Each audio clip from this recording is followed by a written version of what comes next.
welcome to another edition of the Willie Bragg Shows. Not only the second video today, second interview. Got a lot of catching up to do. We had a guest a couple of weeks ago, and she is back. Her name is Dolores Peers. D. Peers. That's me. Host of, huh? I said, that's me. Yeah, hi. Yeah. And we had I had some tech issues a couple of weeks ago, and so they're apparently corrected, and so we're back, and we're here to do this interview, and we're here to do it correctly. So yes, I'm gonna let you introduce yourself. Yes, I'm D. Peers, and I'm host of Around the World with D and Friends. We talk geopolitics and related to the U.S. as well. And recently we've been talking a lot about Israel and Palestine. It's just something that's not really covered as much as other topics are. And what was I going to say? I really don't have too much to say. I'm in Connecticut. I have a Connecticut connection. I have relatives in Connecticut. I used to visit Connecticut when I was growing up every Christmas. Apparently, where you live, I think you said you live in New London, right? Yeah, New London County right now. Okay, yeah, I'm Groton, in the area of Groton is where my family, some of my mom's relatives live. Mm-hmm, it's nice. Yes. Yeah, Connecticut's beautiful, especially by the water, It's very nice. Oh, well. Yeah, I'm retired from the Coast Guard, so I kind of like the water. You ever seen the movie Scenes from the Mall? I think it's called Scenes from the Mall. But Woody Allen, Beth Midler, came out in 1990. I don't recall. Yeah. The shopping mall it takes place it's in New London, Connecticut. And it's like, oh, I've been there quite a few times. Yeah, it's like so. I'm a Woody Allen fan. So just I got tired of Woody Allen for years and years. I got burnt out on it. Now I can kind of watch Woody Allen again. So yeah, funny. Yeah. A lot of people don't believe me when I tell them that he played James Bond in 1967. Oh wow! Yeah, it's true. Casino Royale, the spoof of the spoof version from 1967. Okay. Yeah, it's really a thing. It's a sight. Yes. So yeah. Israel, Palestine. There's a lot of It's I guess it's being overshadowed by what's going on with Russia, Ukraine, what's going on with China, Taiwan, and now what's going on in North Africa in Niger. And it seems like for quite a while, it's not really gotten a lot of coverage lately, except that Israel, sadly, has elected the most right-wing government ever in existence. And there was a move toward authoritarianism recently by Benjamin Netanyahu that got curtailed, where they were trying to strip the power of the Supreme Court, which is kind of somewhat of a balance between how right-wing the government is. The Supreme Court seems kind of progressive. So, and they want to go and strip what tiny facets of democracy might still exist over there. They wanted to go and do that power grab and turn it into a super theocratic state, it seems like. Oh, yes, they do. Yes, they do. And they kind of put it on hold a bit. But a lot of the doctors are having a fit, because they have a Hippocratic oath. And there's going to be rules and regulations, who they can treat and who they can't treat. And that's why the UAE has offered doctors the right to come in, but it's pending because they want to see how things go. And we've noticed a lot of people are getting their, visas in order, another place to reside in case things really take a drastic change, because you have this far right government. They want, the theocratic state. They want the Jewish population basically to think like they think, where it's always been a diverse population. And it used to be where you had the acceptance of Arabs, and now it's like they just want to get rid of, they want to Judaize the whole place, but it's their form of Judaization. Well, they don't. My understanding is that the far right, they don't even accept Reform and conservative Judaism, which is like the dominant form of it in the West. They don't even recognize. Right. They don't want the left. They want to get. That was a statement that was made recently, that they want to totally, like, along with the Christians and the Muslims in the country, getting rid of that Judaizing, the left-wing Jews. They just want them out in their Judaization plan. And they're bringing in all these people, but they're coming from the USA, Canada, Australia, but they're all ultra-Orthodox. They're all the right-wing thinking that they are. So you're just bringing in these people that think differently and this is how they're going to win elections, is because they're constantly bringing in these other kinds of people and creating these settler communities that are illegal, as you know, under international law, but they don't see it that way. Well, my understanding, they want the final solution, and those words are scary when you talk about the final solution. That's where it's at, to totally Judaize Palestine. What's really strange is that I think some of those that are of the right wing persuasion that wants to do this plan, a lot of them, I understand, a lot of them are not in the military. A lot of them do not cannot perform the basic parts of structure of government that its secular counterparts, or their casually religious, moderately religious counterparts can do. So how in the world, if a friend of mine told me about this, and do you know anything about that? Well, why don't you just go on and tell me what you're talking about with them? Apparently there's like I think that some of them are like excluded from the military, that they don't serve in the military. They are. Yeah, there's the community that's always been excluded from the military, and they basically live off the state, because there was a very small group of people at the formation of the state of Israel. And that's where the leaders felt that, this Jewish community should expand because it's very small. But yes, it has expanded, and they don't do military service. They're not really educated beyond, I think, 6th grade or something. And they pretty much are supported by the state. They're supported by the state. And if they do work, it's mainly, menial employment, because their studies are in, the Torah. And they live in their own little communities.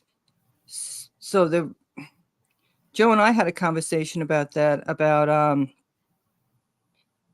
the way they are. It's like, how can you have a state that's going to be, you have a lot of them that aren't military, that won't form in the military, and then you have the other right wing, and you have a lot of, they say, the left wing, and the other people that reform and whatever, they leave, and you're just going to constantly growing this other community who is going to, like, you get to the point of who's going to be the military. How are they going to do that? And I know they're getting rid of the Christian Zionists, which, I can't blame them for that, because they want to Christianize, but therefore there's a whole, they stand with the Zionist community and get a lot of money in from other evangelicals. Mainly they're Zionist Christians. They're just end times. They don't follow the traditions of, say, Jesus and that whole thing. They're just end timers with Zionists. They want, Israel. And I said, something? I said to Joe, these Zionist Christians, they would feel like they're doing a good deed if they were to service and help these far right, Israelis that are, that don't serve in the military. And they would think they're doing, you get these far right Christians serving in the military, serving this Jewish community, and thinking they're doing the right thing. But on the other hand, it's crazy because at the crazy part of it is that they're going to try to convert, and that's where there's the clash. It's interesting you said that because the thing about the Christian Zionists, the evangelicals here in the United States, the far right evangelicals, it's kind of like they embrace this Bush Cheney style neoconservative foreign policy of fighting the Muslim world and are more pro-war in a lot of ways than Bush and Cheney, and they are bad enough.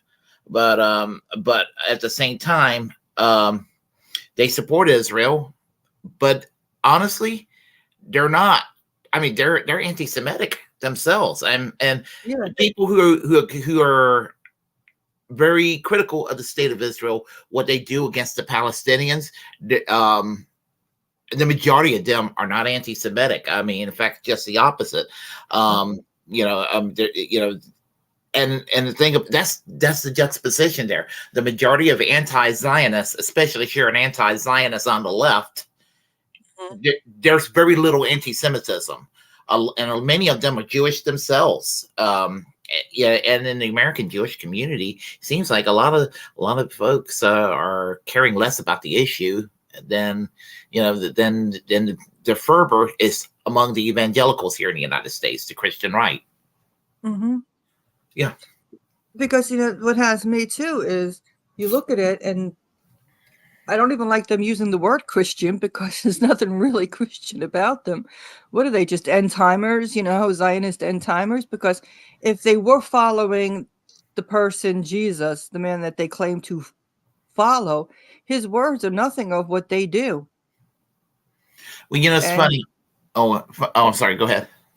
Now, I was going to say, because you would think that they would be with the Palestinians. You got the Palestinian churches there, and you've got, a lot of it is the Eastern Orthodox, which, the Eastern goes back to the unchanged tradition, whereas the West changed things over. So there is a difference. And obviously, they're just, in that area, they're obviously not Zionist, but the thing is, you've got the regular Christian community there, tourism, pilgrimages, people wanting to see the areas, Bethlehem, Nazareth, Jerusalem. And then I always say, what's going to happen every year when we have people planning pilgrimage, people planning tours to see history, and it's going to be gone. Settlements, theme parks, whatever will be built there. And then they'll wonder what happened. Well, you were asleep at the time. Yeah. And it's gone. Henry Kissinger, somebody I never cared for. He's predicted. Well, first thing, as I said, I never cared for Henry Kissinger. But funny, at the age of 100, I managed to say something mildly positive, in the sense I feel sorry for him being on the kill list. Let me rephrase that. The thrill list. I don't want to get censored by the Ukraine, in Ukraine, that controversial list of people. Yes. Yeah, the thrill list. Okay. He actually got in trouble a decade ago when he said that he predicted by the year 2030 that Israel will likely no longer exist. And he said it as a matter of fact, the way, I think he is. I think he's probably, I don't think he's like a passionate Zionist or anything. I think he's like, he supports Israel, but I don't think he's like, is his number one passion on foreign policy. But right. Yeah, he basically was warning the Israeli government, in his way, that they keep pursuing the path that they're going to pursue. One of these days, he's basically telling them, one of these days it's going to backfire on them, and they're going to cease to exist. Mm-hmm. Because I mentioned that the other night on my show, we were talking about, Madeline and I were talking, and the way things are going, it's gotten so to the far right. And these people wanting to, when you talk about exterminating, ethnically cleansing, exterminating, find a solution, all these words they use. where Palestinians are concerned. And then going into in one of the articles, they said about the far left, about not really far left, they use the word the left, the Jewish left. So you're getting rid of all these populations, and a lot of they're going to just destroy themselves. And now, what's his name? Netanyahu's claiming Iran's giving them money. It's Iran. He's not looking at it that it's him and his government going in every single day, raiding and terrorizing the Palestinians. They just look at it, as if something happened. And then, oh my God, terror, terror, terrorists, not looking at themselves as the terrorist. Well, here's the thing about Iran. I'm not a fan of Iran or anything, but United States have coddled Saudi Arabia all these years, and Saudi Arabia is at the pulse of all the terrorism against the West. It's come from Saudi Arabia. Iran, hardly anything in comparison to Saudi Arabia. So the same thing with Syria, same thing with Libya before Hillary Clinton made sure that became a slave state again. So, I mean, anywhere where there was some secular governments or secular movements of the left, that's been stamped out. And I always felt like that the CIA has kind of been in there to try to have the secular pan-Arab nationalists and the fundamentalists fight each other and back the fundamentalists, because the divide and conquer strategy. I've heard how Hamas was created. Mm-hmm. The same, I agree 100%, because we've seen that all over, the divide and conquer strategy. And we see it here in the U.S. when different movements or protests are going on. The next thing you know, you'll see a change or something going on that you knew that it's unnatural. Certain events, and we're seeing it all over the place. But I was going to say, the Greater Israel Plan is what these far right, these ultranationalists, and you have the Zionist, religious Zionist. And when I talk about religious Zionism, is the fact that they're religiously Zionist, not that they really, because I don't really see how they're following the Torah or the Jewish tradition, because I've always related, Judaism with social justice activities and stuff like that. It's not this Zionistic way of being. And now I'm losing my train of thought. But they've got that plan to take over different portions of the Middle East, a little bit of Saudi Arabia, and that's where Jordan's has been watching, because they know it. They, after Palestine, when they want to go into Jordan, you see them stretching up into Lebanon and Syria, to expand Israel, incrementalism. I got just your opinion on this. I've always said that that instead of settling in Palestine, I thought it made no sense to create a new state in an area like Palestine. I think it would have made more sense if they wanted a nation state. It should have been done in a part of Germany where the allies, the U.S., Britain, France, and the Soviets could create an area about the size of New Jersey in occupied Germany to create a homeland for the Jewish people for what they went through, and I think that would have probably been a better solution than to create it in a place where there's going to be conflict. Of course, I guess you could say it was conflict in Europe or what have you, but I think that really in the long run, if they would have done that in a portion of Germany about the size of New Jersey or so, I think that would have probably had a better outcome for everybody involved. I think so too. And I mentioned that one time on one of my shows. I had said that, the fact that the Middle East, they had no part in what happened with Germany and with Hitler and World War II. They weren't, it wasn't them. And it seems like their Palestine is paying the price for something Germany did. So you would think that Germany would have been the one to make amends and like you said, have a portion of a Jewish state or whatever that, and I think the people would have been more of an kind of like I can't say the word amicable. It would have been, more of a, we apologize for what our leaders did and what happened, and it was kind of like a working through with Jewish people and who suffered, and say, um, Germans that really, I mean, obviously there was Germans that really didn't know what was going on because it's people like we see here that don't follow what's going on. Yeah, You very, have yeah, people that very, do follow what's going on, and other people have no clue. yeah, very true. And what's so sad is that I mean, the one thing I do know that before the nation was founded, the settlements that were there, that was scattered around, I guess you'd call them the kibbutz that were scattered around in there. Apparently, they did get along with the local Arab community, the Palestinian communities there at that time, but I do know that there was a paramilitary group called the Irgun and the Stern Yeah. Gang, which was a right wing split off from the Irgun. They were both horrible right wing groups that were causing a lot of trouble. Yeah, they were gangs. They were thugs. Yes, yeah, and they both were kind of what would become the Likud party largely, and Yeah.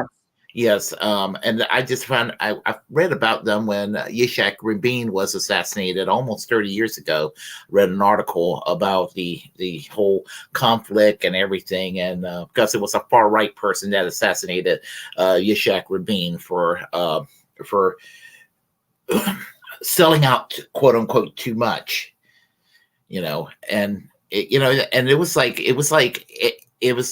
sort of like if you even talk about trying to accommodate Palestinians who deserve their own sovereign territory, that you're somehow some anti-Semitic monster. I'm like, no, that's ridiculous.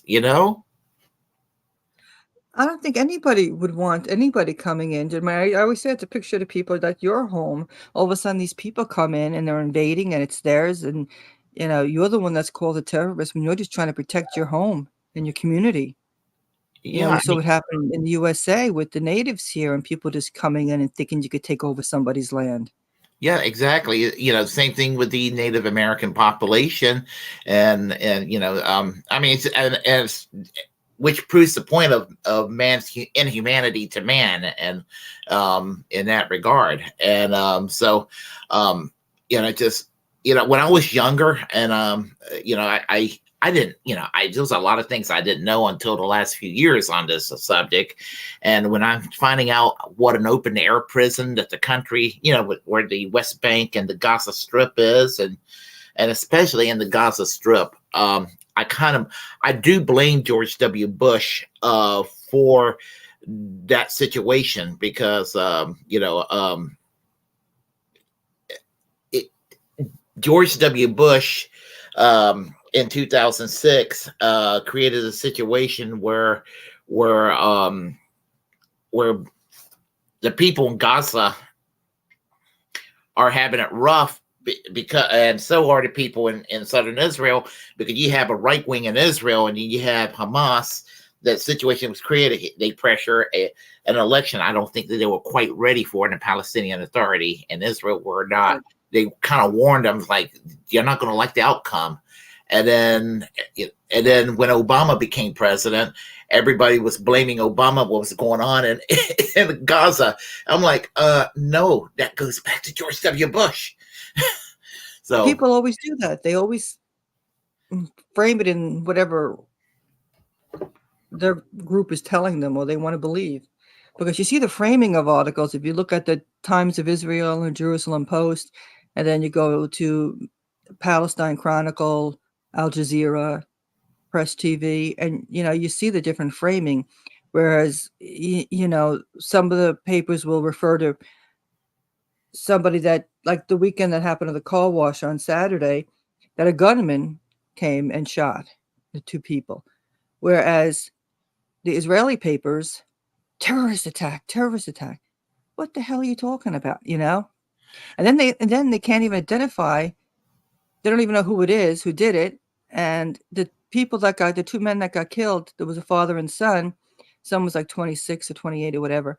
And they were hanging out in Hawara all day. They were just hanging out, and they had guns on them. And they said that a lot of the people like to go, a lot from the settlements go in there, they'll go shopping because, the prices are better there. But anyway, when the IDF goes after to try to find who it was, they started shooting. They just started shooting around, and they shot some settlers. They couldn't tell the difference between a Palestinian and an Israeli settler. Well, that's what's crazy too, and I mean, this is going to sound weird. Honestly, when you think about the bigotry on all sides, there's times I have seen Palestinians and Israelis, and sometimes you can't tell them apart. I mean, when Right. you put them in a Western, if they're not wearing their Middle Eastern cultural clothing on either side, they're, Western clothing, it's kind of hard to tell them apart. I know that's a kind of that's a undelicate way to put it, but anyway. But there's random shooting. This just shows what the IDF does. They random shoot, so it's okay to randomly shoot if you think it's a Palestinian. Well, like with the Gaza thing, when they fire rockets into southern Israel, and and it's like if they kill 4 people in Israel will retaliate, and it'll be like 45 or 50 people that dies on the other side. I mean, it's like the balance there. It's like, and for Israelis, it's 4 Israelis too many, but 50 Palestinians in the Gaza Strip is 50 Palestinians too many too. And and today I looked at the paper and they were talking about the terrorism that's going on. I think they lost like 26 Israelis have either died and injured, and but there's over 200 Palestinians. I mean, all the lives lost, as you said, are terrible. But they're always equating Palestinians with terrorism when they have a right to defend themselves, just like you or I would do. If somebody was invading our area, we would defend ourselves. Yeah, and that's the thing right there, and electing right-wing governments that are flirting with fascist themes like Netanyahu. Not that the previous government in the last couple of years when Netanyahu stepped down were a positive step. It was not like a sharp turn to the left or anything. I mean, at least decades ago, they had a labor governments that were kind of somewhat nominally left. It wasn't anything like that, but it was a step away from this hard right Likud government that they were having, and somehow just out of the blue, it was like a smack in the face one morning looking in Twitter, and somebody that's online, somebody I know that's online, he said, he lives in London, he says, I'm voting against Netanyahu this morning because he lives in London. And I was like, damn, I didn't even know there was an election in over there in Israel. So yeah, there was an election, and damn, Netanyahu came back. I'm like, oh crap. So it's really sad too, because now you've got the finance minister withdrew funding for education where Palestine is concerned, and withdrew funding this campus in I believe it's in East Jerusalem, and they have Arab students as well. So you have the students, a lot of the programs there unite Israelis and Palestinian children and young adults, and there's also a program too that the right wing had a fit with, where it dealt with PTSD and trauma, where Israelis and Palestinian children would meet and talk and grieve together, learn from learn about each other. The far right doesn't want that. They want to keep everything separate, and even in academia, had to fit with that because they withdrew money for the Arab students and for the Arab programs. Yeah, and what's sad, if you try to address this here in the United States, and you try to engage in activism here in the United States, half of the states in the United States is a felony to urge a boycott of Israel The BDS movement has been criminalized in half the states in this country, and it's a direct violation of freedom of speech. It's like urging a boycott of any other nation. It's not controversial, but there's a special category of Israel, and I'm not a nationalist or I'm not a pro USA patriot by any stretch of the imagination, but a forced loyalty to the U.S. is a little more understandable than having politicians in Washington, D.C. forcing loyalty to Israel, or state governments like Texas forcing state employees to sign a loyalty oath to Israel. I'm pardon my language, but I'm telling people, like, what the fuck does the state of Israel and the state of Texas have to do with each other? Right. And also to get FEMA. Say if you're, natural disaster and you sign any government document, you have to sign that pledge that where Israel's concerned. Otherwise, you're not going to get your funding. There was a speech therapist, a Palestinian speech therapist in Texas that was fired from her job because she would not sign a loyalty. I'm like, you going to go and ask a Palestinian woman to sign a loyalty oath to Israel? Come on now. And Isn't then it crazy? Fire her for not complying? That's cancel culture. The thing they accuse the left of being on the right, that's cancel culture right there. That's political correctness right there. It is, and no other country. Remember all that was going on with Russiagate, and you have them all with China and everything else. I mean, yeah, other countries. It's a foreign country, but you have to have a loyalty. I mean, and some people will be like, oh, you got to understand Israel. I'm like, and it's not even so much Israel. I mean, it's just so much like another country. But yeah, I mean, Israel being Israel, but it's kind of like, well, it's kind of like, to do this, to have a law for Norway, to exempt Norway and to put people in prison. I'm using Norway because there's nothing particularly controversial about Norway. I mean, so they're just as non-controversial of a country as one can be.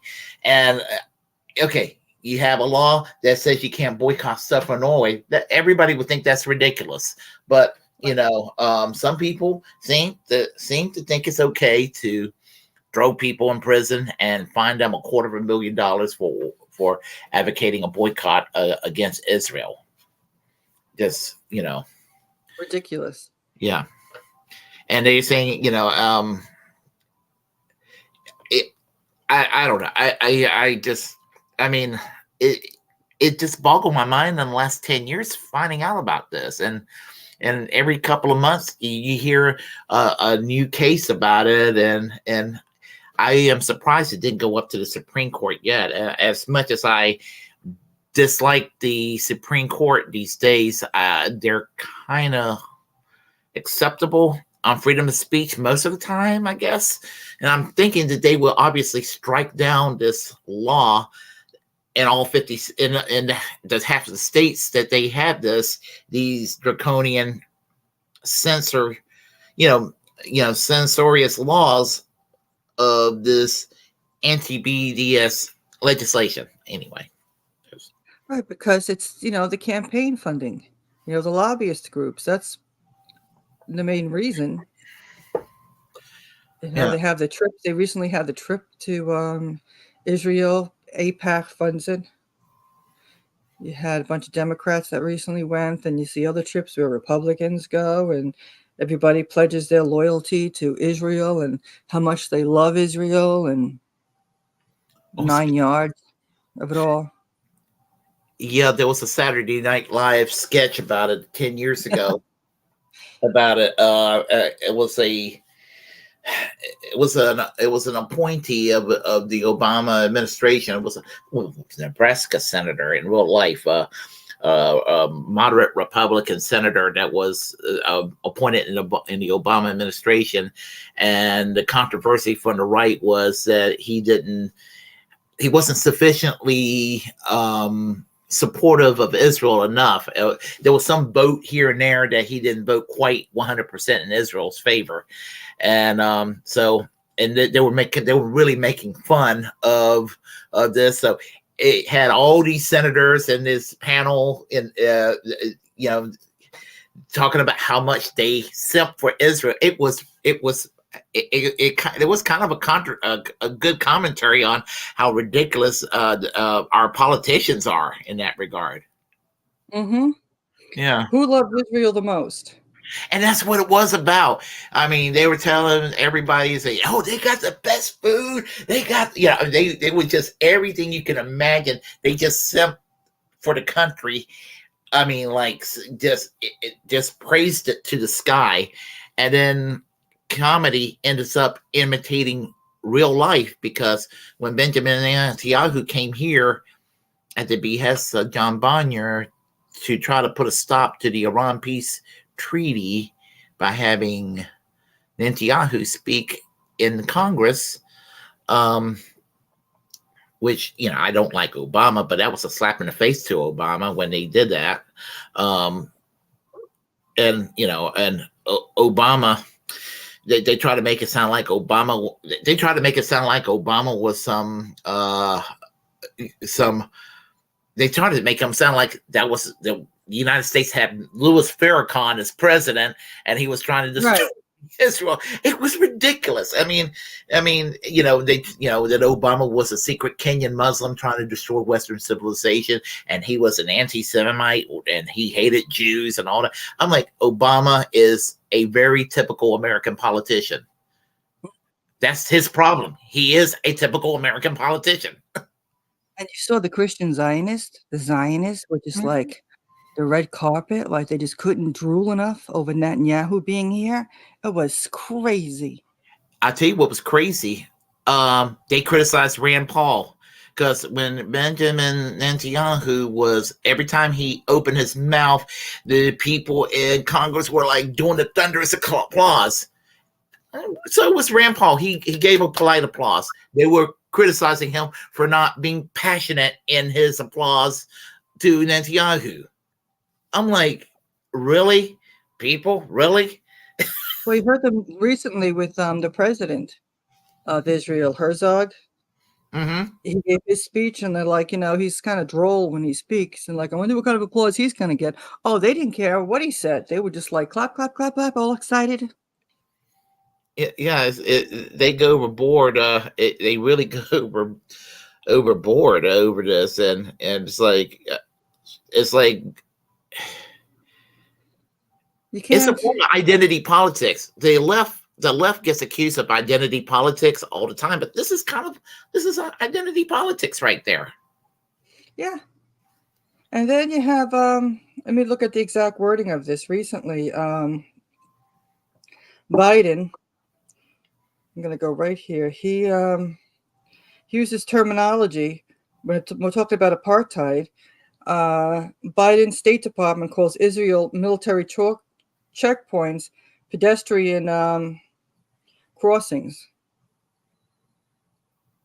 To me, pedestrian crossings. You imagine going through checkpoints and they're calling that a pedestrian crossing? It's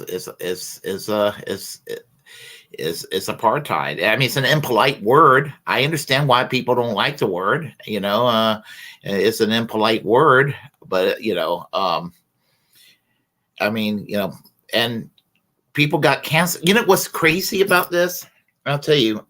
You take two people in the media right now. In 1990, Pat Buchanan was on the McLaughlin group, and he talked about people that did not have the name of Jones and Powell and Smith going to the Middle East to fight this war in Iraq. And he basically said people with the name of Kissinger and Solar. I mean, it was really kind of an anti-Semitic trope that, as a diatribe he did on the McLaughlin group, he got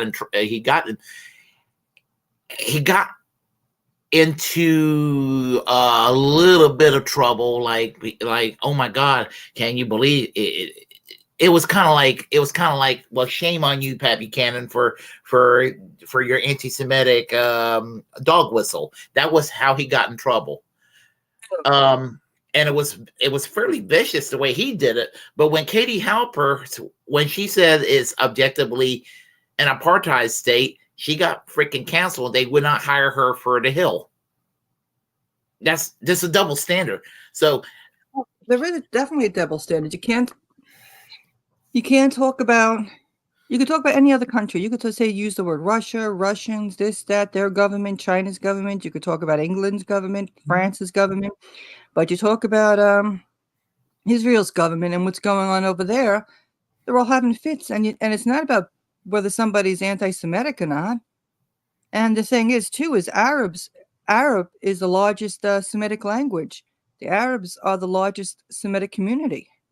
Well, here's a great way to try to diffuse this when people say, you're anti-Semitic for criticizing Israel. Well, when Saudi Arabia, when the U.S. is sitting there selling arms to Saudi Arabia to commit a genocide in Yemen, and people are mobilizing against selling arms to Saudi Arabia, are people being anti-Muslim? Are they being anti-Arab by calling out Saudi Arabia for their genocide against the Yemenis? I don't think the average person would think that's considered being anti-Muslim to call out Saudi Arabia. So it's not being anti-Semitic to call out Israel for what they have done against the Palestinian people. And it could be easily solved by not mistreating, by not ending the discrimination against the Palestinian people. Right. The framework of things, the way the media narrative, selling it off as if Israel is this loving country, and these Palestinian people are just like in the way. Not that the whole Nakba and great catastrophe that happened, and why they're in these refugee camps, and that they're just defending themselves. That's not sold. But that's not the narrative. They're looked at as terrorists when these people's land was taken from them, and they're in these refugee camps, and they have the right to return, but Israel won't acknowledge that. Yeah, the UN says they have a right to defend themselves. Yeah, and as I said, I think I agree with Henry Kissinger that if this keeps up, they're not going to exist by the year 2030. And what's going to happen? That's going to be a problem when they see this, because you're going to have an immigration crisis around the world when that happens there too. And so, I don't know. I mean, they dug a hole for themselves right now, and because they just want to keep the numbers up. It's like it's a commodity. They keep importing right-wing Jewish groups, I guess part of the settler movement, keep importing these people like a commodity, because we've got to keep the numbers up so that we have a strong Jewish population everywhere.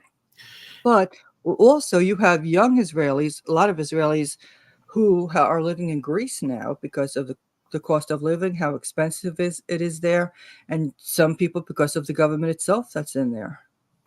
Well, here's another thing: is the only thing that Israel has going for them right now, and I don't know how long it's going to with this right-wing government. That may be gone. The LGBTQ community, their rights may very well be in danger next if it isn't already. It's already in danger. I mean, it's in danger in all the other countries. It's in danger, and I'm sure it is now these days with this right-wing governments that wasn't previously in danger. Is what I'm saying, and right.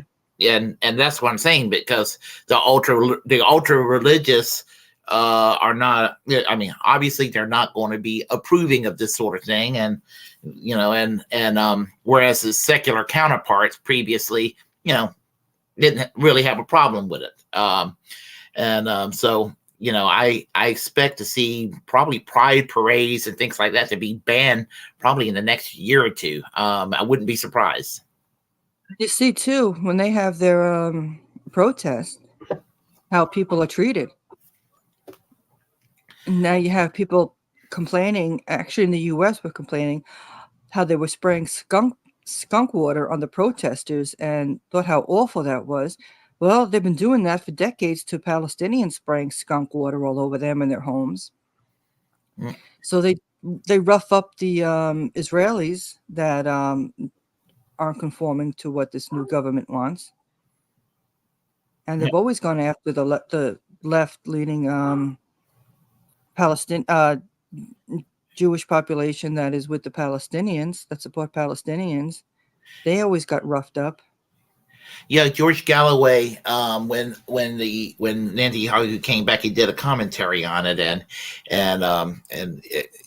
when I was like really frightened, just finding out how much the left was defeated, because it's like the Labor Party is like the closest thing to a left party that's in the Knesset, and they have like 5 seats in there, and that was like a large entity at one time.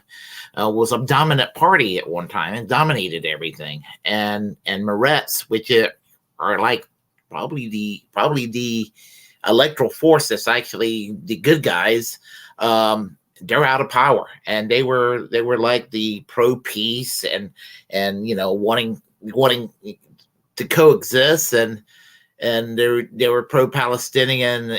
I mean, in every way, in every positive way. And they're totally out of the electoral movement over there. They're totally out of power, and they don't even have any seats in the Knesset anymore. Right. It's directly related to the importation of the settlement movement, bringing all these people in, and they give them the right to vote. They're living in illegal Israeli settlements, and they have a right to vote. Yeah. And just now question. So basically you have Israel itself, and then you had the West Bank, and you had them going into the West Bank that technically is supposed to belong the Palestinian Authority, the West Bank, right. and they're settling in that area too. It's kind of, they're calling it Judea and Samaria for the West Bank. They're saying, that it's their right to be there, and they're building all these settlements, and they're increasing the amount of settlements, and they're using the events that happened this past weekend in Hawara and by Nebulis, and using that as an excuse. We've got to rush these settlements through. It was a plan from when this new government first came in. They talked about wiping out the Palestinians and Judaizing the whole area. I mean, how do you do that? How do you use those words, wipe out, exterminate? These are words that Itmar Ben-Gvir and Smotrich use, and people just like them. And that's, what's so sad about that, that's actually going to generate more anti-Semitism down the road, in the West too. And it's going to go after a majority of the people who are not guilty of this sort of thing, Yeah, I've said that all along. And I've said that, especially, with Joe Firestone and Madeline on the show, that it's not the people, that a lot of the Israelis too are not into that way of thinking.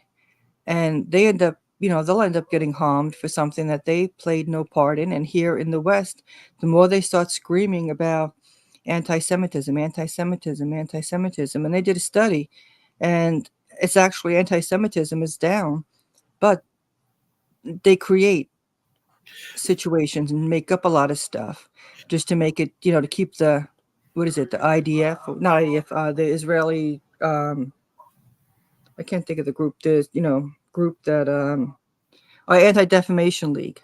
Yeah, to keep them going, because, one time, yes, there was so much anti-Semitism. There was a role, there was a need, but people are assimilating into society here. People just, there's such a variety of people, and especially in the U.S., because every group that comes, you've seen it, going way back, there's always the whatever the new group is. Well, there is still anti-Semitism in the United States, but I would be it's the far right. I mean, like the far, far, far. I don't mean like your conservatives, normie conservatives, but those that engages in white nationalism. Yes, them, because they hate Catholics. Yes, yes, yes. I mean, Yeah. yeah. So, yeah, I mean, that's where they're in the territory where it's not just that they just have just like really obnoxious politics and wear a stupid red hat and say "Make America Great Again." I mean, they're in the really too far gone category. The Yeah. scary people. Yeah, I mean that's really that's where that's coming from, and all of that, and but the other kind, I mean, but just to say, I I don't think that like for example, I actually did some research and found out, for example, trying to find out one time where like in the Middle East where there's the least amount of anti-Semitism outside of Israel, and I was quite surprised to find out how open people are in Iran, for example, toward the Jewish population. I mean, Iran is actually the most tolerant place in the Middle East for the Jewish population. And it used to be before the whole creation of Israel.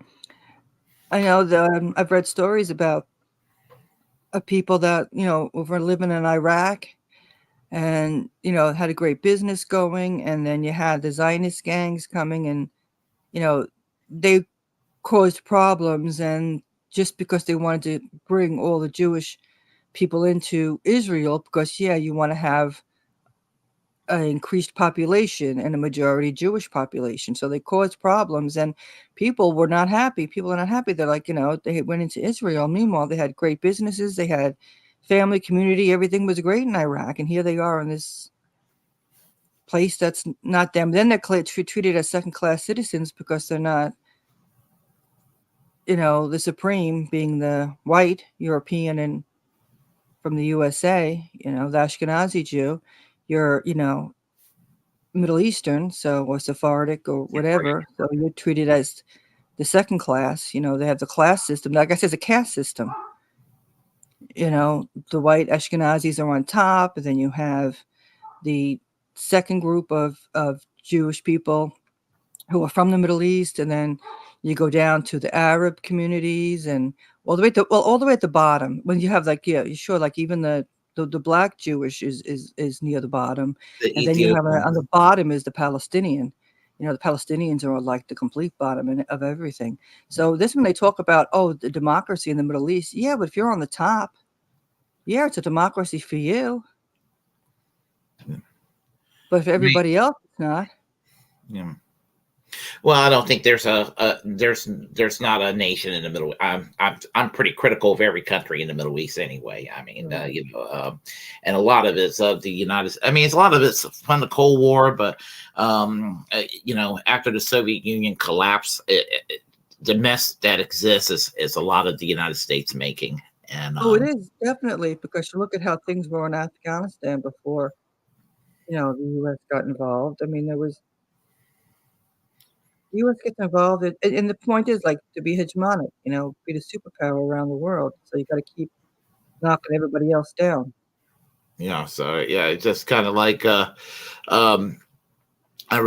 just wherever this country, whenever this country intervenes, it seems like it makes things worse, and there is a fervor in this country right now amongst the people, not necessarily elected politicians, but amongst the people, of non-interventionism, and it's not all that partisan these days, and that's kind of refreshing for a change. A lot of Americans from across the spectrum are like, foreign aid, and they're saying Israel included. Let's just, we got problems at home. Okay, the billions that we give to Israel every year. I mean, Just kind of like, we give billions to other countries too. I mean, we got problems at home. I mean, we got a national healthcare system we need to create. It's great that they have one. Well, let's have one here. Right, and Israel is economically in good shape. They can stand on their own 2 feet. They don't need anything from us. No, they don't. And so, just like, so people talking about, we need to end foreign aid and kind of patch up the problems we have here at home. And we'll just say America first, not in its reactionary way, but in a way that's going to be good for the American people, that will be good for everybody else. And I even settle for fiscal responsibility. If I rather see us pay, I'm not a fiscal conservative. I'd rather see us put it into the national debt than to give money to another country that's going to, and persecute people. We have the ability. We're a monetary sovereign country. We have the fiat system, free floating fiat system. And, we can allocate the money. We can appropriate, say, a job guarantee. We can appropriate, because here we look at the power grids. The power grids needed to be updated. We look at Maui. And when I looked back on Maui over the years, they've been aware of this. And then came the supply chain problems where they couldn't get stuff. So here's the U.S. too. Obviously Maui's the U.S., but I was going to say the mainland's got the same issue in the mainland everywhere. The supply chain issue, and we import more than we do anything else. And when we're talking about updating the power grids, then you're talking about China. China's got the stuff we need, but look what we're doing to China. Yeah, right now we're doing a lot of radical sabling at China now. I don't make I'm not making any apologies for whatever, I don't believe in their social credit system and certain things. I don't like what they do, but I mean, it's not my place to tell them what to do either. But at the same time, what is the United States doing? We're putting bases and surrounding them. I mean, they don't do that around the world. I mean, but we do that everywhere around the world. Mm-hmm. And we can't have nice things because we just sit there and we spread 1,000 bases across the planet. And when you think about it, it's what the U.S. does around the world, they're doing to their own people, keeping people down. Mm-hmm. Yeah, and the same token now, I think what they're going to use when they talk about the wildfires. Yes, we know there's an issue where the climate is concerned, but the power grid system should have been replaced a while ago. So you're going to say the whole problem, it's the wildfires, the climate, and this, that, the other thing, but you should have upgraded the power grids and prepared for things. Saudi Arabia's got a good system going on. I mean, but they're putting their whole, their government into it, where they're preparing. Yeah, it's amazing that everything here in this country, anything you want to do here in this country will end up getting politicized and they'll turn it into a partisan culture war over something as basic as power grid or something like that. I mean, well, we live in a country where there are right-leaning people think that taxpayer-funded public roads is woke. Yeah, if the federal government provides the funding, it's not taxpayer funds. The government just appropriates the funding, like it appropriates everything else. Mm-hmm. And then you have somebody, using that funding for the roads and this, that, the other thing. So you're not just printing cash and having nothing being used with that cash. You're printing the funding for road work, for the power grids, and that's what people have said with Medicare for All, with the healthcare system.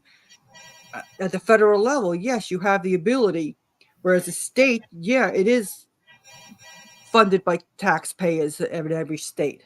So the states really don't have the ability to do a lot of things because they are relying on taxes, whereas the federal government could do it, but they're choosing not to. And then they try to conflate the whole taxing system, the federal government with the state, when there are two different systems, because they don't want to do things. So they'll use an excuse not to do it. Yeah. Yep. And that pisses me off, because right away you see it. You see it in action with the different funding for things they want to fund. You start with Ukraine, how boom, boom, boom, the money.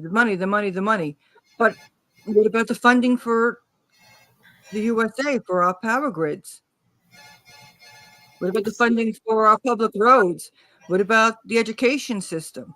Things you don't want to fund, but there's never a war that hasn't come about that you didn't want to fund. Let's see, $700 per family for the Maui fires, but hey, $24 billion to Ukraine, indirectly giving it to neo-Nazis. It's ridiculous. I mean, so we've got a bunch of crooks. We've got a bunch of crooks there. And that's the one thing, even though I wasn't a Trumpster, I'm not a Trumpster, but at least right away when those catastrophes happened when he was in office, I mean, he went there and showed his presence, whether you wanted his presence there or not, the people. The point was, it was showing that, some empathy for somebody's problem, whether he was empathetic or not. It was still showing yourself there. Whereas Biden's just like a complete jerk and spending, wasting time. But now, people were complaining because Japan gave $2 million to Maui, and the U.S. has the ability. And that's what pisses me off the most, that you could go in there right away. And China would. Whenever a catastrophe happens in China, you see, because I look at China media, they get right in there and straighten things out. They've uplifted so many people out of most of the country out of poverty. They've got systems in place. They look, this is the problem and how to fix it. And the thing I love, too, where China is concerned, is that the honor system. So if you have a system where a housing crisis, somebody manipulates the market, and they knew what they were doing, they get a prison sentence. They are held accountable. That is a serious crime. A serious crime is the intent used to, say, hurt somebody. Whereas the USA gives them bonuses for doing the shit they do. For those on the top, but if you're an ordinary person and you do a little swindling on the side, you get a hefty prison sentence or something. Yes, it's ridiculous. And they have the managed capitalism, which is good. The USA obviously doesn't want the regulations. We lifted regulations, and that's where we've got the crazy system now. Everybody's robbing each other, and the corporations are having a field day, corporate socialism. That's okay, but screw the people. Yeah, I mean, I remember when the housing bubble happened in 2007. Instead of blaming Bill Clinton and Newt Gingrich for gutting away Glass-Steagall, they try to dog whistle the blame on African Americans, saying, "Oh, it's because I mean, they didn't say it, but they kind of dance around it to say, and it was like really insulting, It was insulting because it was the lenders that went to manipulate people, and they put in incorrect paperwork. They had names and addresses of people say that were dead and didn't, people just made up things. Use anybody's social security. There was a lot of corruption done that, for the most part, you don't even know who really. I mean, when it comes to the property with these loans, a lot of the loans in all the communities are all screwed up. That you don't even know who the investor was. They sold it on the market. The wheeling and dealing. And honestly, what needed to be done is a very radical solution is to crack down on the real estate industries and all of that. I mean, that's really what needed to be cracked down on. But, we have a political culture that if you go and talk about, putting somebody, prosecuting some of these people that commit this sort of crime against the American people. You're consider I mean, they'll consider you some subversive, and you just obviously want the United States to turn into the Soviet Union in the 1930s or something like that. I mean, that's what they'll do. I mean, they don't get it. They don't get it. And the problem was the banks. The banks were the problem. And everything was screwed up. Basically, they should have just, I would say, just forgiven all the debts, because first of all, you didn't know who owned these houses anyway. Meanwhile, the people are paying your mortgage payments, but who are you paying them to? You think you're paying it to the right person, but it's just, you don't know. Yeah, and always, it's ridiculous. Always, who gets the money? It's even with COVID. I mean, the $4.5 trillion that went to these companies, these corporations, and we got a $1,200 check out of it. I mean, and that took a doing to get the $1,200. And there are politicians out there, they still think that we're way too generous to give the $1,200 here and the $2,000 in early 2021. They were just too generous, and it just created a bunch of people not wanting to work anymore. So it's just like, what, $3,200 in a year and a half has done all that? Come on. It's a bunch of bullshit. It is, because they want to keep the people down. They want to keep the people down. And people don't have to be struggling. Nobody should be struggling in this country. It's just planned. And I remember, who was it in the 1990s talked about that. I could see his face. And he said, with the way you planned interest rates and the way you plan things, that you just want to have it that the people are struggling when it comes to wages and everything else. You don't want people to feel that they can fight back, if they've got things too good. Yep, that's what it comes down to. And yeah, I mean, and they're perpetually always rigging the system. And they're devising the ways. I kind of joke about it, but but I think the more I think about it, I think it's the case. I don't understand, and I mean, I'm an independent. I hate both parties, but I don't understand why Republicans hate Mitch McConnell. He gives them everything they want. Oh, he definitely does. He gives them everything it's like just the status quo. Mitch McConnell is the status quo. That everything that's shit in this country is because he controls the agenda. No matter who's the president, no matter who's what the makeup of Congress is, I mean, theoretically, you could have a Congress filled, even though the squad are sellouts. You could have the Congress filled with the squad, and you could have Bernie Sanders in the White House, even though Bernie Sanders. You can have that situation happen. And you have Mitch McConnell as the minority leader.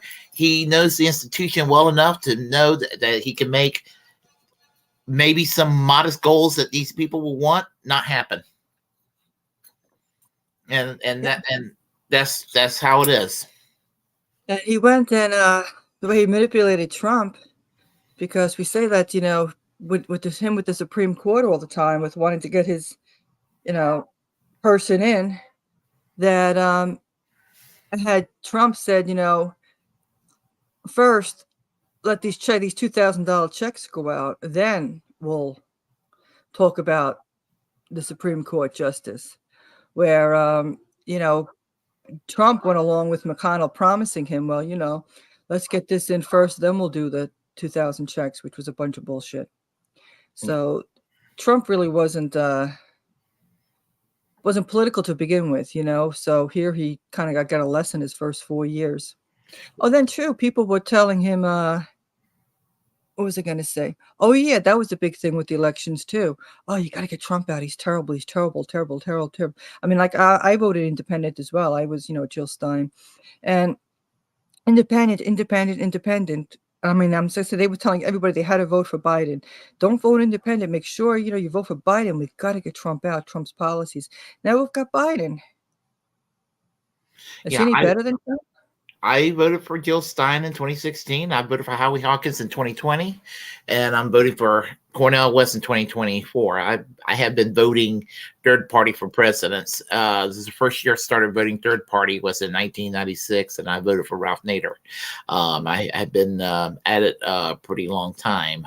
Last major party candidate I voted for, and I'm sorry I did. I should have voted third party on that election, and that was for Bill Clinton in 1992. And I hate the fact that I voted for him. Bill Clinton was a great salesman.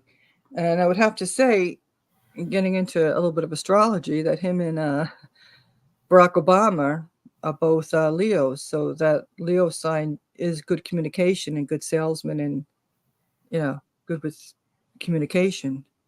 And the two of them were really good. And the interesting thing, too, how Biden's just Biden and Hillary's just Hillary. They're both Scorpios. I have joked about this, but the speculation is that Joe Biden may not be running for re-election, and I think that that's going to happen. I mean, and I could be wrong, but I think that that's going to happen, that Joe Biden is not going to be running for re-election. And it could be that that's why they're not doing the primary thing with Marianne Williamson and Robert Kennedy Jr. And so smoke and mirrors right now. And I still think they should have a debate and what have you and everything. But so Joe Biden steps down, and they do this whole ceremony. What an awesome guy he is, quote unquote, and everything. And then at the convention, they decide, we've got to go and appoint somebody. Gavin Newsom is the Democratic nominee for president. Can't have Kamala Harris and Gavin Newsom from the same state. She's not popular. So they found a way to get rid of her. So who can they replace? Well, they're thinking that, he's kind of liberal. So they're going to try to balance it out. Well, what better way to balance the ticket than to convince Liz Cheney she's now a Democrat? I don't put it past the Democrats to do a stunt like that. I don't put it past them either, because I've said this for a while, that about Biden. First of all, he's not even running things there. You know that. But, it's Hillary's people are in there. Mm-hmm. And I've said he's not gonna make it. He's either gonna go the route you say, or he may just die in office. We don't know. He's just not in good shape or good health, and sad situation. Well, I don't think he will die, but I do think, he could, but I think he's more likely just to step down due to his cognitive decline, which is so obvious. It was more obvious than the Reagan cognitive decline, and he had that when he was president. Yes. Yeah, it was there. It's just, for some reason, it just shows more on Biden's part, and I know it was actually bad under Reagan. He had it too. But you see how Biden, he's always holding somebody's hand. All the different people when they came to visit with him, like Modi and India and whoever the foreign leaders are, they come. He's always grabbing their hands. He's always having them hold his hand. I think he's used to people holding his hand when he walks. Yeah, and there are moments you could see him, and he has his better days, but then there are days that he's like a zombie. He's just he just looked like he's lost. What am I doing here? Who am I? Don't you think it's just so cruel for them to be doing that to him? I just can't imagine doing that to, say, my own relative. Yeah, I don't even like the man, and it is cruel to do that to him, it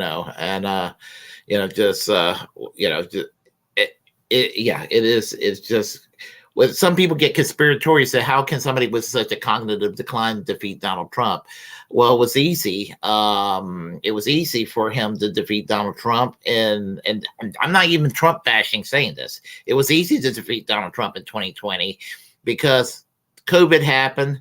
People were exhausted of Donald Trump. They wanted to go back to normal because of what they were going through with COVID.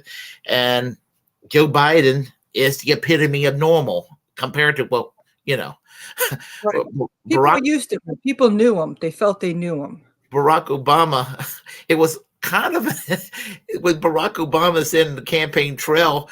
He sounded like he was praising them, but when you listen to the context of what he was saying, it really was not a compliment. He said that once you get Joe Biden in the White House, you won't be hearing your president's name. You'll go 3 or 4 days without hearing the name Biden. I mean, but now you hear the name Trump every day. It was just like, I mean, it was not really a compliment. No, it wasn't. Yeah. And yeah, well, too. But even during the primary, you saw that nobody wanted Biden, but it was kind of like he was the only one there. There was the phone call. Yeah, the phone call, and he was the only one. Yeah, and I was like, oh, I was so angry when that was happening because I'm like, they did it again. And I knew it. When I was so happy in Nevada. I wasn't in Nevada. I was happy when the results in Nevada, and because like Bernie did well in New Hampshire. But they said that Bernie didn't win in Iowa, that Pete Buttigieg barely won. But I think that Pete Buttigieg didn't win. I think that it's debatable whether he won or not. Pete Buttigieg. Some people, I guess, it depends. Because I was staying up late with that stuff. Like I'm watching stuff, say on the internet, and just paying attention to a lot of stuff, and the same DNC shenanigans. And they've got it down pat with what they do. I saw it happening right there, and I saw that in Iowa. I said, "Oh, they're doing this again." But yep. I still call it a victory for Sanders in Iowa because right. Because it was it's still debatable to this day who won, but in New Hampshire he won comfortably and he blew everybody away in Nevada, and so he was on his way to winning the nomination. And I expected after Super Tuesday in South Carolina and some southern states that there was going to be some. It wasn't going to be, there was going to be some bumps, but I didn't think it was going to be like, and I figured they were going to try some shenanigans, but I mean, it was more sophisticated and than it was with Hillary's people in 2016. And the one thing is, they never want you to pay attention to the exit polling.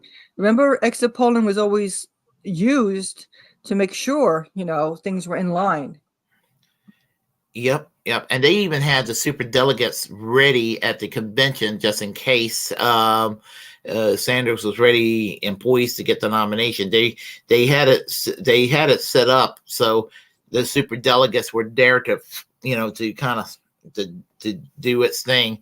And I tell people, tell younger people about about this. I said they were going to make sure that a George McGovern was never going to take place again. And that's what it's been all about since 1972. The Democratic Party, after the 1972 election, said we're never going to have another George McGovern again as long as we live, and we're going to make damn sure it doesn't happen. And that's why each Democrat that gets the nomination.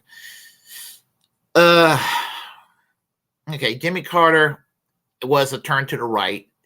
Walter Mondale was a slight turn back to the left, but not as far left as McGovern, obviously. Then Michael Dukakis was a slight turn to the right. Then it was hard right with Clinton, and with Clinton, every Democrat was like Bill Clinton. Al Gore, John Kerry, Barack Obama, Hillary Clinton, Joe Biden. They're all the same. Yes, they're all the same. And to me, they're Republicans, right? They say they're Democrats, but I don't see anything traditionally Democrat about them. Yeah, not that Michael Dukakis was great, but Michael Dukakis was probably he was probably the last one that was kind of in the neighborhood of what a real liberal would have been at that time. Right, because he was from the Northeast, from Massachusetts, so you've got that union. Yeah, the union in the blood. Whereas when you start putting in Southern Democrats, it seems to all be with that whole Southern Democrat mentality and anti-unions. Yeah, absolutely. So it's yeah, just and I just, I was a partisan Democrat in my 20s, and I just got really fed up. And I just, went into third party politics. I would occasionally vote for Democrats here and there, but as I was telling Jen Perlman today earlier, that I'm totally divorced of the two party system. But I'm not going to judge somebody if they vote blue, but I'm not going to vote blue again. I'll never vote Republican, but Right. I'm not going to vote blue either. Because we do need the power of the third parties, and that's what this country is supposed to be about, having the freedom and locking people into this two-party thing. Yeah, this duopoly, it's got to go. It's got to go.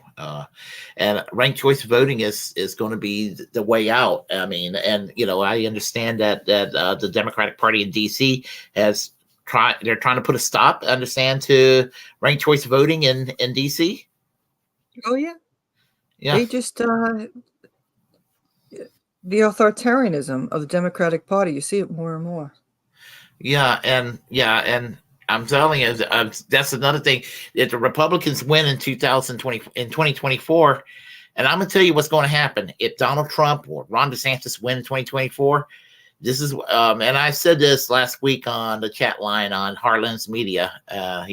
Kit read it on the air.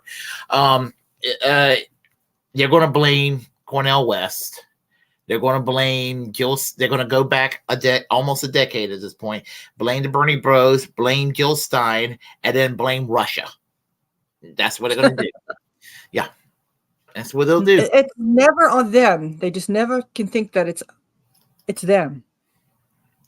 That's what it reminds me of when Madeline and I were talking the other night, where Israel was concerned, and people constantly talking about peace. I said, if Israel was like Israel leaders were like, say, in Uganda, the president apologized for their ancestors with the with slavery, and so they apologized to the African American community for the atrocities that had happened, and welcoming people to Uganda if they choose to come. Now, say if Israel leaders would apologize for the Nakba, for the great catastrophe, we apologize for what happened, and we want to, come together, work together, and show earnestness with that. Now, you can only get that with the left, somebody from the left, a Jewish person from the left. You're not going to get it with the right. But if that were to happen, then you could say, yes, there could be a peaceful solution, and the Palestinians, and welcoming the Palestinians back as they're supposed to, the right of return. If he did things properly and apologized and said, let's work together, yeah, things would be different. And yes, we understand that there's communities where Jewish people want to be the majority, and I'm sure there's Palestinian communities where they want to be the majority, but you could have communities where everybody is mixed together. That's a plan, but right now you don't see them apologizing for anything and just wanting to their version of the final solution. Well, the only way out of this, honestly, and this is on air, the ball's on the court on everybody's side, is that everybody involved is going to have to agree on a new country that's neither a Jewish state nor a Palestinian state, but a new nation that guarantees equality for everybody. And Israel doesn't have a written constitution. I found that out, and this new country, to make it work, they're going to have some kind of a charter or a constitution. It's going to have to guarantee rights to both the Jewish population and the Palestinian population, to absolutely guarantee rights to both groups and everybody living there. It has to be a secular state that's grants equality to everybody. Exactly. Yeah. That's the only way it's going to work. And the secularists are the ones that the current theocratic people are pushing out and Yeah. have been pushing out. And it's going to take secular moderates on both sides of the issue to make that happen, that are willing to pursue this plan. And until then, just who knows what can happen at this point. But as I said, my guess 2030 is my guess is if by the year 2030, my guess is the country will no longer exist. Right, because we're seeing it go in that route. We're seeing it go that route, and this is where I just find it very upsetting because of what's happening, in Palestine. You're seeing every single day raiding people's homes and just this what you call psychological warfare. And bulldozing of people's houses. Like if they, my understanding is that when they go after it, when they go after what we would call, maybe you would call bad apples, they'll go in and take the family, pull them out of the house, and bulldoze their house, and I'm like that's fucked up. Collective punishment, yeah. Punish the whole family, really? They think nothing of kicking people out of their homes. I mean, what better way to create more hatred than to do mess like that? I mean, that's And just and the sad thing is these ultra orthodox, the songs they have, there was a video that showed the songs that they play. The kids sing how they hate Arabs and how the whole world hates Arabs and all these different. So they're bringing the kids up in that psychology. There was a video of this person in the Knesset, this woman with a little child, teaching him to sing the songs. Yeah. So it's brainwashing from a very young age. And so here you've got all this going on with people that have been brainwashed.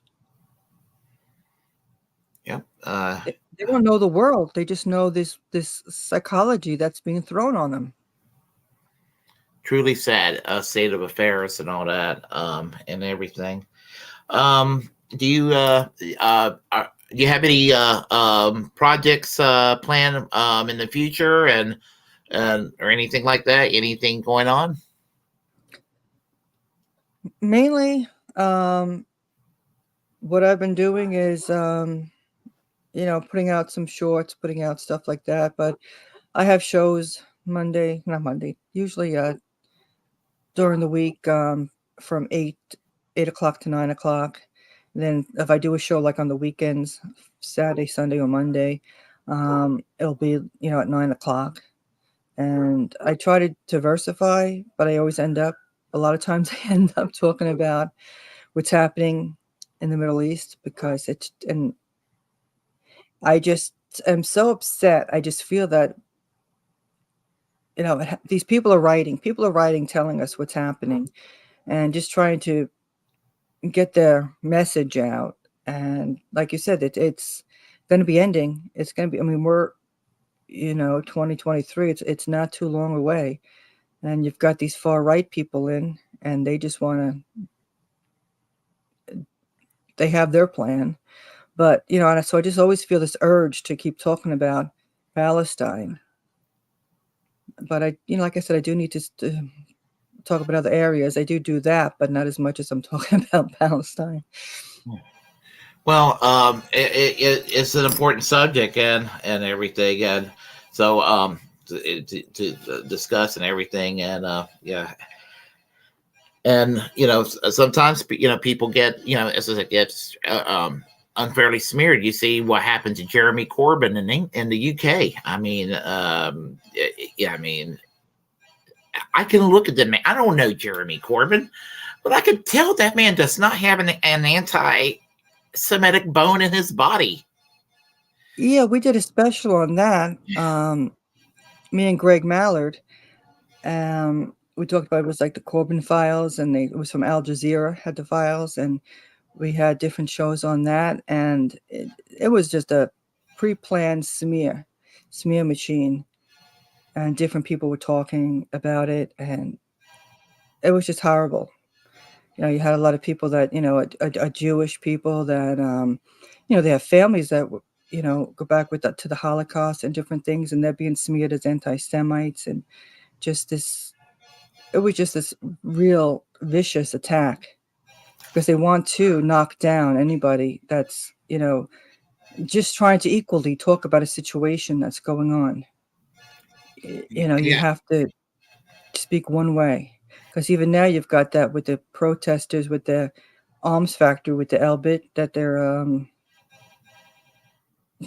when they're doing investigations with that, they arrested the people, and they're finding out that Israel is behind a lot of that. But why can't these people protest? Why can't they protest their government? Yeah, so it's anybody that wants to protest, saying, that the people could protest any place, anything else, but you can't protest stuff that Israel's doing. Yeah, ridiculous. I went to an anti-war rally in 2002. It was called A20, and it was for when we were all fearful, and our fears came true, protesting against the building up of the war that was going to take place less than a year away from the invasion of Iraq, which unfortunately did take place.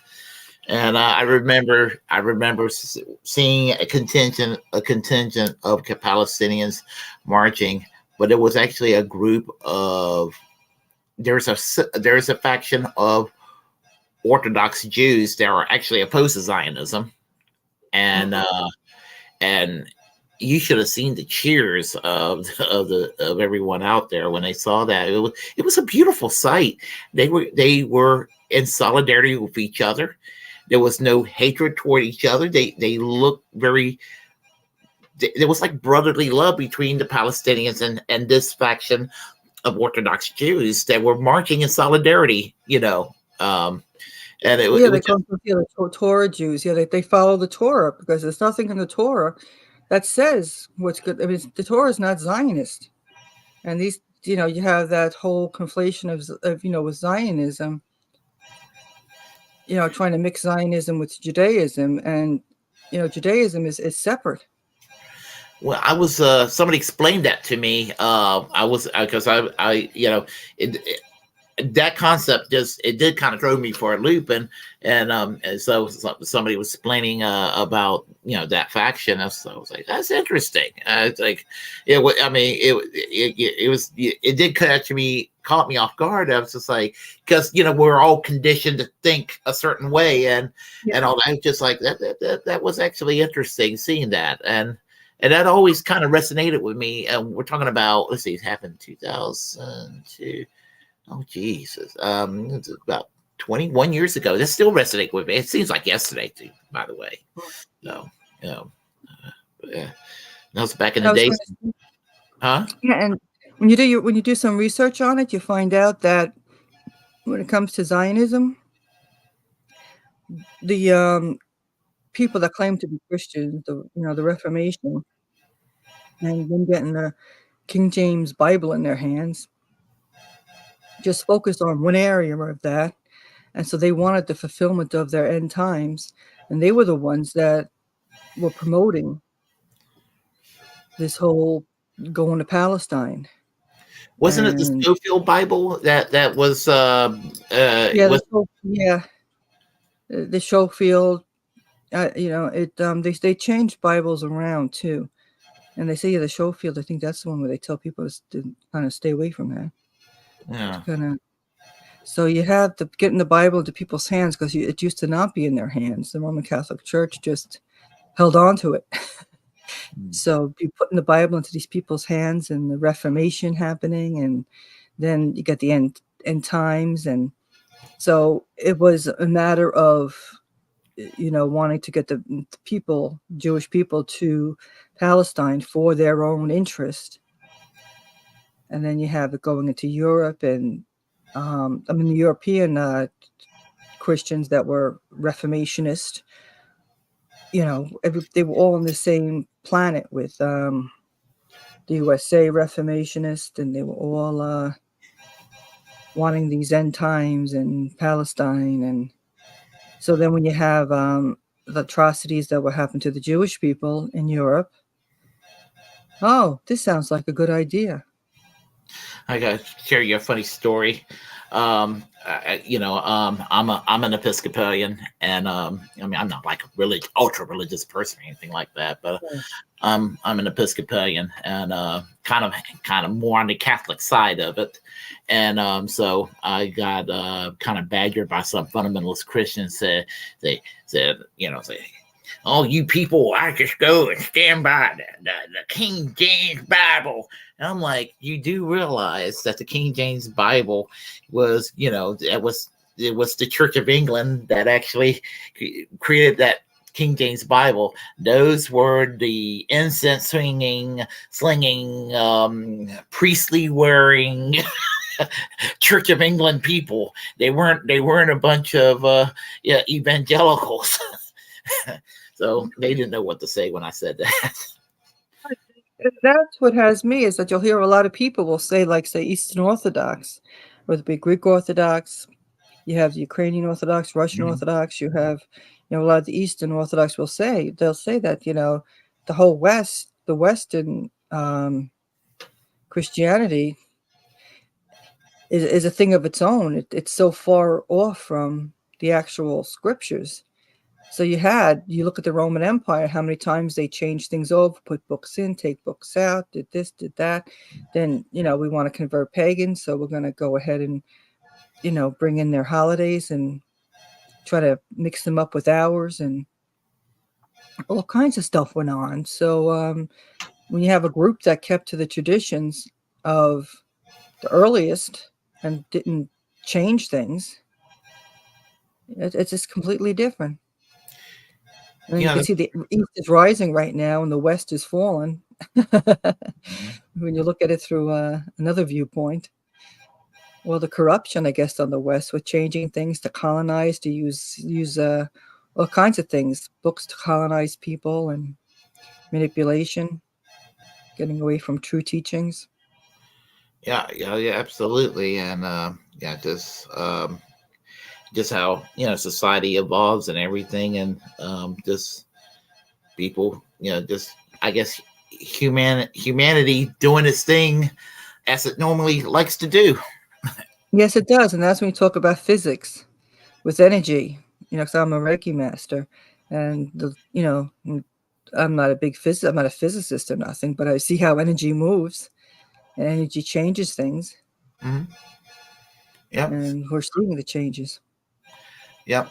And like I tell people, we don't take care of this planet the way we need to. By the year 2050, we might, if we don't get roasted up in a nuclear war with Russia and China, planet Earth may do it to us if we keep abusing the ecology. So definitely, and the abuse of the planet, the cutting down of all the trees and all the stuff, this whole colonialism has destroyed the planet. Yeah, and it's terrible. People are already burning, and there's droughts and not enough water.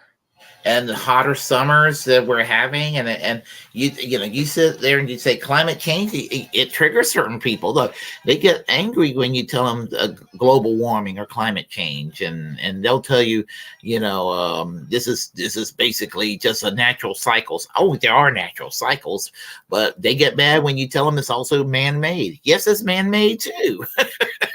is we just need to be responsible, is what it comes down to. They don't want to be responsible. They just want, it boils down to the corporations brainwash the people because, it's the bottom dollar. Yeah.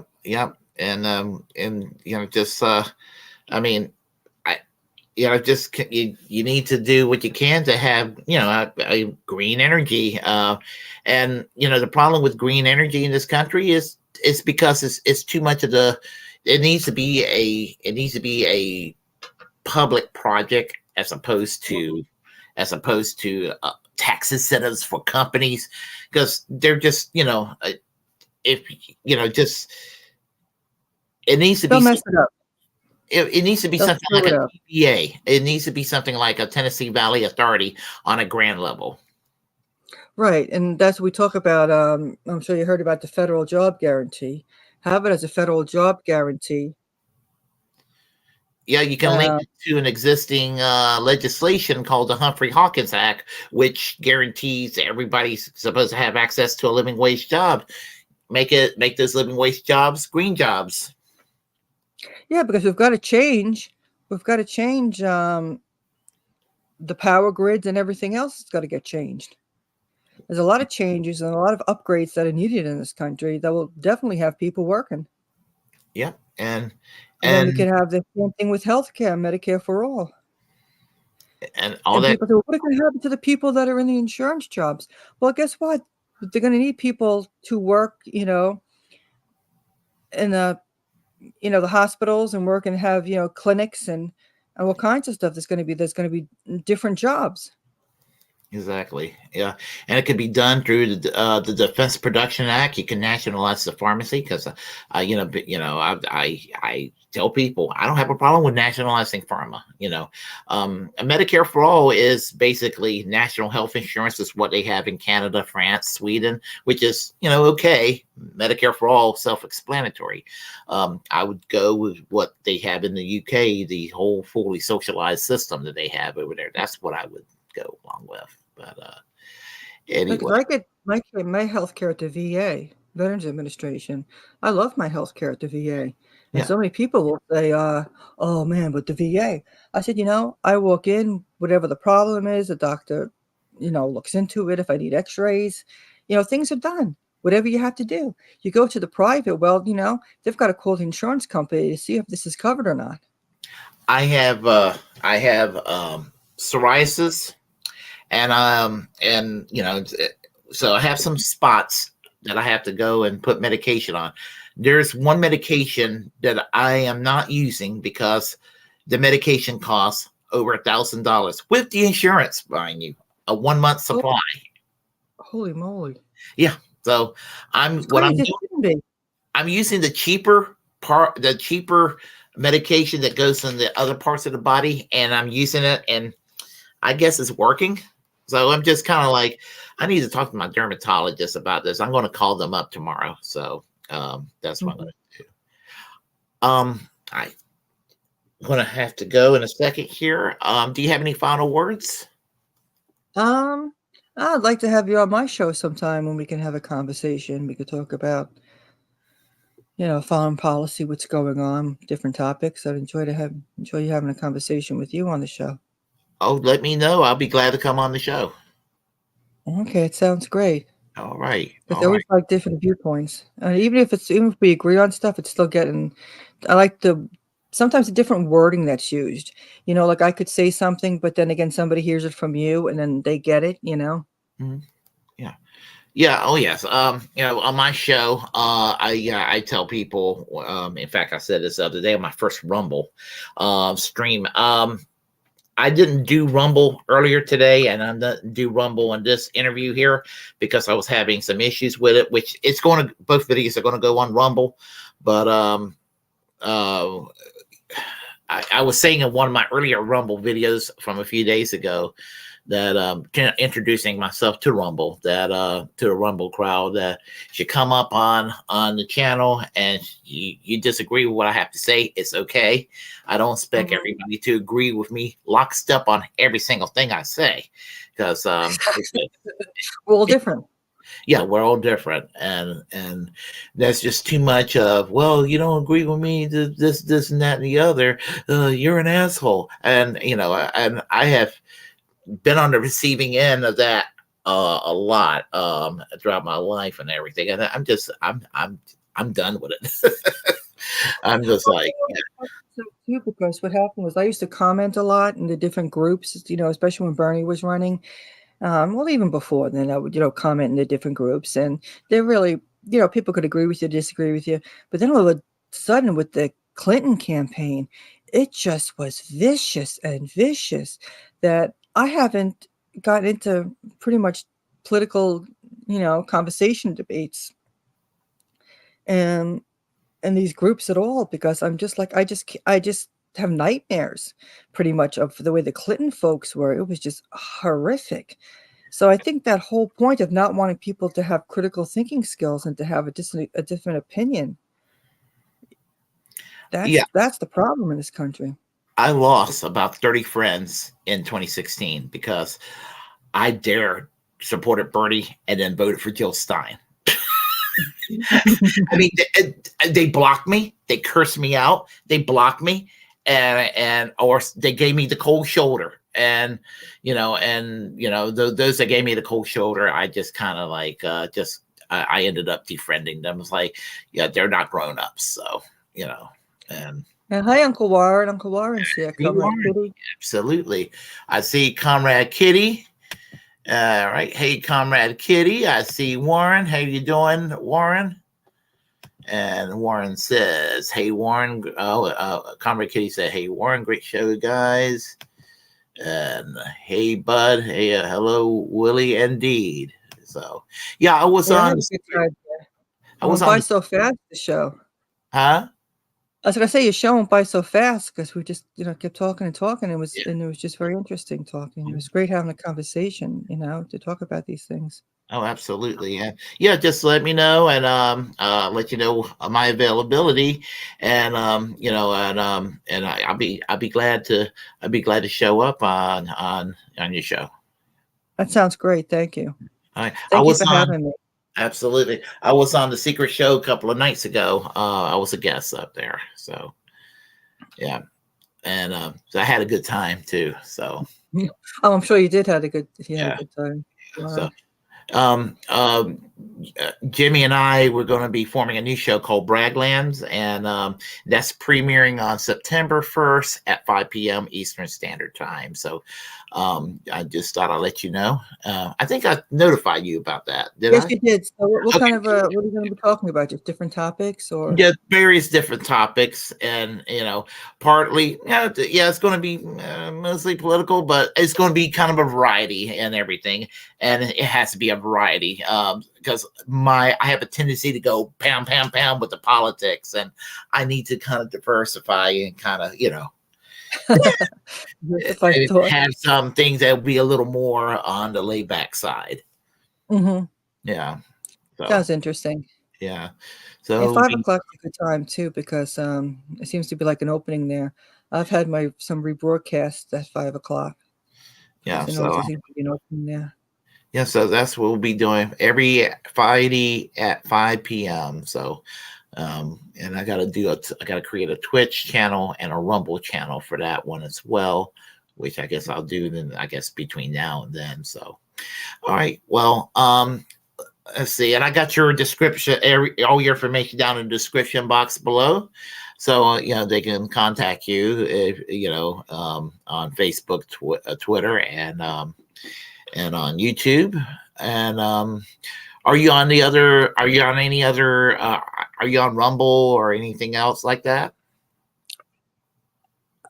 I really don't visibly show myself on Twitch, but my shows go on to Twitch and my shows go on to Twitter and Facebook. The interesting thing with what was I gonna say? I had my own Around the World channel on Twitter, and like I said, usually I don't do a lot of commenting on stuff. I'll just share things and be polite and stuff. But then somebody had made a comment about something where with Israel and Palestine, and I politely made my response, maybe why I was posting something or whatever, and the next thing the channel was taken down. It was probably one of those. Yeah, on Around the World, not the channel, but the Twitter page was taken down, the account. So I just have my Deeper Peace page, on Twitter, because I guess this Israeli person was just looking to get rid of people that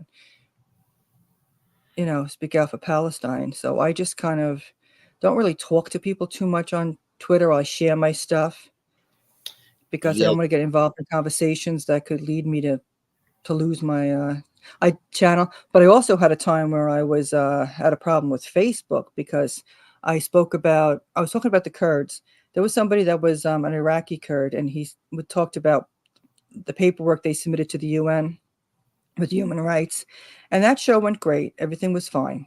And then I said, let me just go into other places, with where the Kurds are, and I got into this group with in Syria. It was a Socialist Workers Party, but they went by initials, which I'm not going to say. And the next thing you know, Facebook had a fit, and I couldn't broadcast on Facebook for a while, maybe a week or so, and then posting on Facebook was a problem. And because I shared it in Messenger as well, and it had those initials on it, they went and I couldn't speak on Messenger for a while. I mean, they just went after me for this. Like, it was like crazy. And you want to talk about all different sides of a situation, but it's, I guess the government gets involved, and that was just too much. You know what's funny about that? On Facebook, a friend of mine made a kind of a snarky comment about Erdogan of Turkey, a public figure of Turkey. Facebook jail for a week. Oh my God. For a head of state, a public figure. I mean, what the hell? I remember back before the present owners of Facebook, when the other guy had Facebook, he you really couldn't post stuff where Palestine was concerned. A lot of times I had problems if I was going to be critical of the Israeli government and pro-Palestinian. They would just, put me in jail or forbid me from sharing for a while, and they did a lot of stuff. So I just kind of stayed quiet. But then with the new owners, they seem to be not having a problem. I don't do things too much. I mean, I share from a certain page, and I try to, like I said, I avoid conversations with people because I think the conversations could be the problem, because then they start reporting you. Yeah, let's see. I have to get worried about. I had to worry about talking about Russia, Ukraine on Twitter, because I've got to worry about NAFOs. Yeah, Fiorella Isabel urged people, if they start popping up around on Twitter, just block them, block them, block them. So anytime I see anything, anytime I see anything that's NAFO oriented, they get blocked. I'm not dealing with them. Exactly. Yeah. You can't. Yeah. You're not going to have your account. You don't want to deal with all the BS. Why should you be penalized? Exactly. Yeah. So that's how you deal with it. And I got suspended for 12 hours. I don't even know what the argument was about, but I told somebody to blindfold themselves and to do something. I suggest for somebody to do something.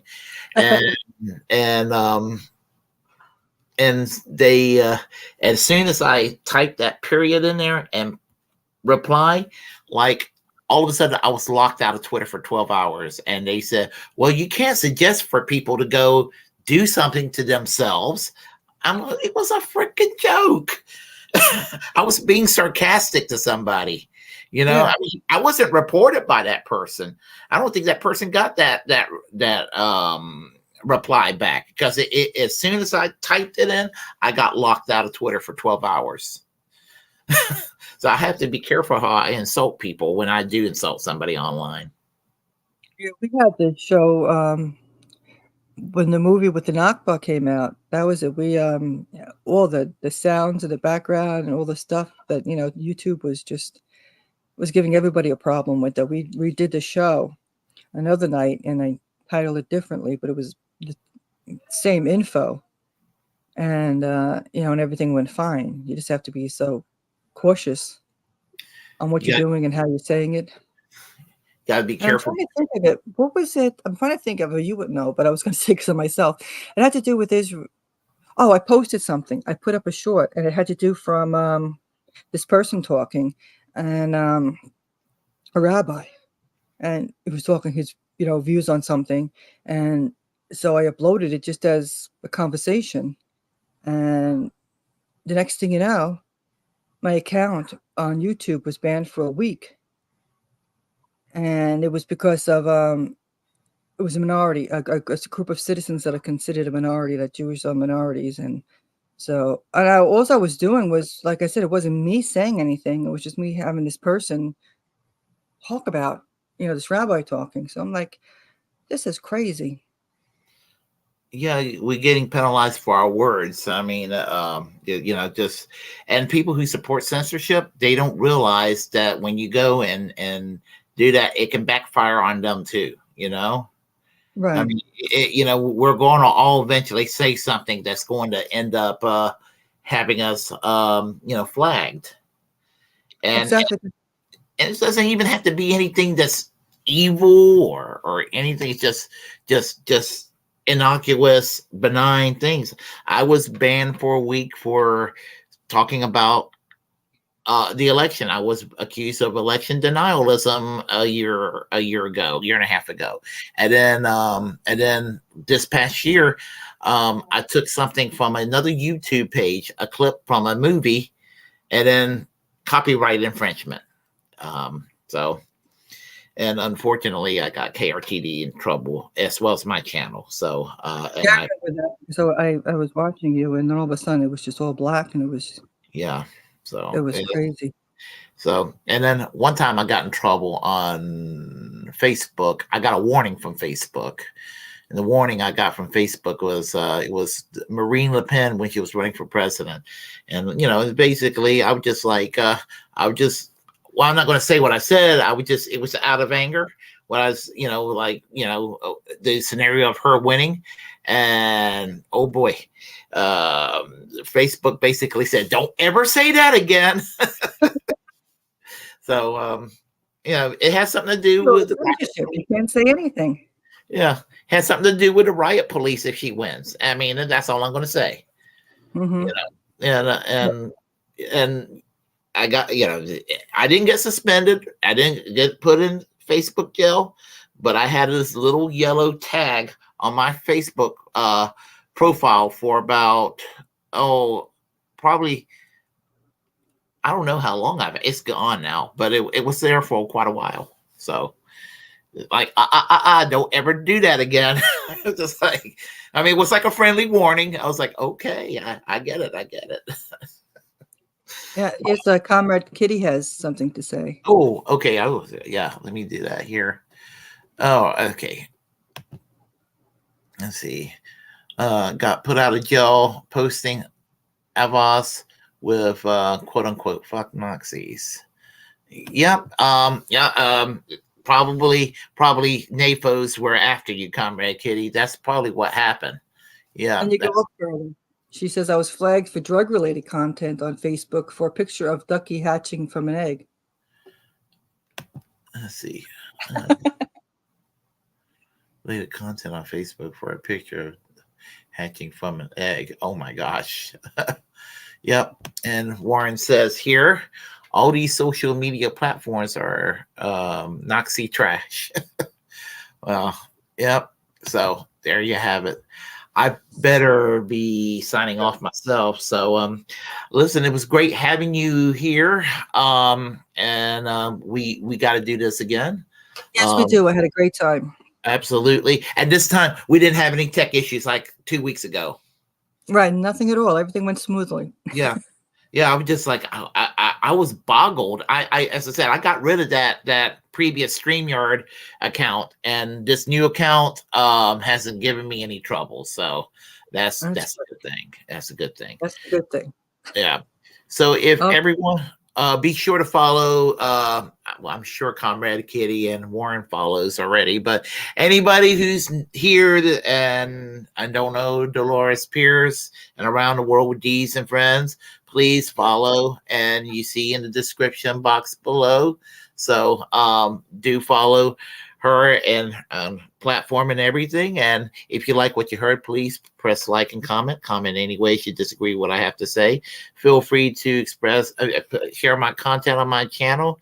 As a First Amendment absolutist, it's my duty to inform you to create your own platform and utilize it because we're all greatness of our. Huh?